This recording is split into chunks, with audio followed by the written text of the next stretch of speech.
नाही, कोल्हापूरच्या जनतेनं केवळ कोल्हापूर नाही तर सीमा भागातली आणि सांगलीच्या संपूर्ण महाराष्ट्रातली जनता या माधुरी हत्तीनीच्या मागे राहिली आणि त्यामुळं शेवटी कायद्याच्या पलीकडे जाऊन समझोता करावा लागला। तर हे माधुरी हत्तीच्या बाबतीत झालं, परंतु पेटानं बेंगलोर उच्च न्यायालयामध्ये कर्नाटकातले 3 मंदिराच्या हत्तीच्या संदर्भात तक्रार केली आहे आणि महाराष्ट्रामध्ये अजून 3 हत्ती आहेत। एक तासगावचा हत्ती आहे, गणपती मंदिराचा, उदगावचा आहे, आणखीन कुंतुगिरीचा आहे। या हत्तींच्या विरोधात सुद्धा पेटा तक्रार करण्याची शक्यता नाकारता येत नाही।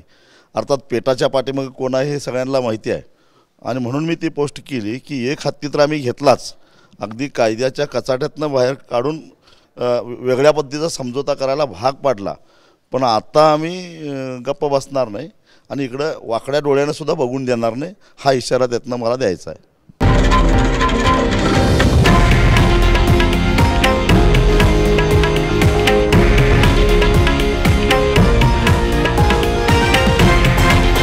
हे आहे देशातील नंबर 1 न्यूज नेटवर्क आणि आपण पाहत आहात TV9 मराठी, एकमेव।